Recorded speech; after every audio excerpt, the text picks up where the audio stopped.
Yo, YouTube, my name is Harrison. For those of you that don't know, and for those of you that do know, welcome back. Thanks for coming back. So, I know I've been on a little hiatus of sorts, but we're getting back into the videos. If you could please leave a like, comment, subscribe, ding. Uh, Hit that notification bell if you want to see more from me. And without further ado, let's get into my honest thoughts on the Apple Vision Pro. I've done some research myself, and I don't have one. I ain't I don't have one, but I think it's a fascinating product, and I'm just gonna ramble off some thoughts on it, what I think about it, how I think it's gonna be used in real life situations, real case use, real world case use. That's a tongue twister right there. And yeah, without further ado, let's get right into my thoughts on the Vision Pro.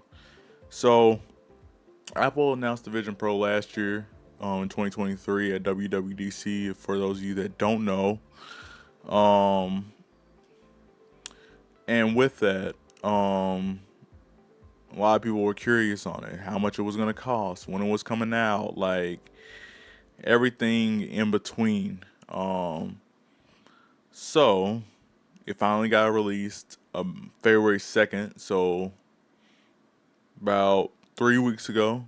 Um, and it's gotten mixed reviews, rave reviews from some, not so rave from others, but for the most part, it's been pretty positive. I mean, the controls are really intuitive with your hand gestures and talking to the S word because my phone is right by me. You know what the S word is, SIRI.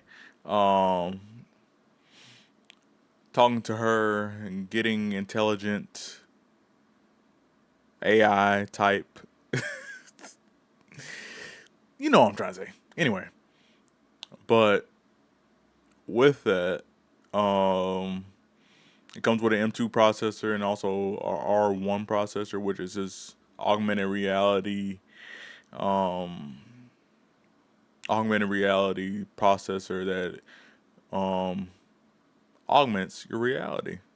In other words, you can still be fully immersed in your environment around you. So your surrounding environment, you can pretty much be immersed in it full time without losing a beat and knowing where your surroundings are. So, um, a lot of people are talking about the weight of it, from what I've noticed. A lot of people are talking about the weight and how heavy it is and but that's really not taken away from people using it. Because I watched a video on a guy, he sat 8 hours in it working, which is insane. But then again, there's more insane things that people do. I don't have one. I do want to get one, just to go to an Apple store, try it out. Um, I definitely want to do that and have that experience. Um, do I think it's worth $3,500? No, I don't think any VR headset should be worth that much. But as technology progresses and time goes on, and they figure out how to integrate the battery into the device itself, then maybe later down along the line when it's like 1,700, 2,000, 2,500 even, people will be more apt to get this. You have two 4K monitors just sitting on your eyes, and to be honest, it's a very fascinating product. It's a very innovative product, but I don't think it's worth 3,500. To be honest with you, the entertainment aspect of it looks pretty cool. As far as watching movies and being immersed in your environment, Um, Not immersed in your surrounding environment, but immersed in like one of Apple's built-in environments. Um, the FOV I've heard is 92 or 90 at most. Which compared to other VR headsets is usually 110. So future updates, future iterations of this headset, you will get better performance. It integrates well into the Apple ecosystem, and Apple has shown how it integrates within the Apple ecosystem by connecting directly to your MacBook if you have an M1 or later processor. Uh, so I think it's a really neat product. It is a very interesting product when in Apple's lineups. In Apple's lineups. Yeah, that made a whole lot of sense. But anyway, you know what I'm trying to say. In Apple's lineup of products, it's a really interesting product because it doesn't really fit in a certain category. It's kind of a computer. It's kind of an iPad. It's kind of a little bit of everything, you know. It's an iPad. It's a computer. It's a phone. It's a little bit of everything, honestly. FaceTime looks really interesting with the personas. Um,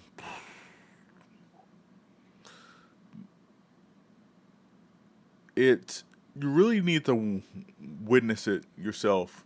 I think I need to go hands on with this product to really understand the magnitude of this product because I don't really understand like the magnitude of this product yet because I don't have one or I haven't gone to Apple Store and done a hands-on demonstration with it.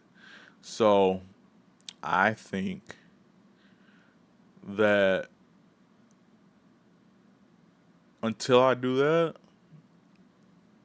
I won't have full thoughts on it. That makes sense. You know what I'm saying? Like you can't really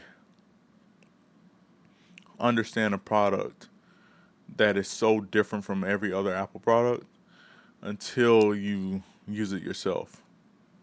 It's like when the Mac first came out, it introduced the GUI system, the graphical user interface for those of you that don't know. Um, and that was a game changer. The Mac OS came out. Then Mac OS 10 came out. And then, that just shifted everything. Which I don't even think it's called Mac OS 10 anymore. It's called Mac OS, and then it just gets incremental updates every year. I think we're on Mac OS 15 this year. Pretty sure. Mac OS 16, one of the two. Speaking of Macs, where's the camera at? Right here. I'm getting one. YouTube, I'm getting a Mac, which means I can get Final Cut Pro. You know how big that is? I have Adobe Premiere, but having Final Cut Pro, sounds intriguing. I'm not just getting the Mac for that, but like, I'm specifically looking at a 16-inch MacBook Pro, M3 Pro, M3 Max. So, I can honestly get a refurbished M2 Max one. It's the same price as the M3 Pro middle of the pack one. So give or take a few. Y'all see that video when it comes. We'll know what Mac I get when that video comes. But anyway, I'm done talking about the Vision Pro. The Vision Pro is an interesting product. I don't think it's worth $3,500. I think it's intuitive, interesting, and intriguing. Those are the three eyes I'll give it. If you like this video, like, comment, subscribe, share with your friends, family, dogs, cats, uncles, and I'll see you guys in the next video. Peace. Where's the camera at?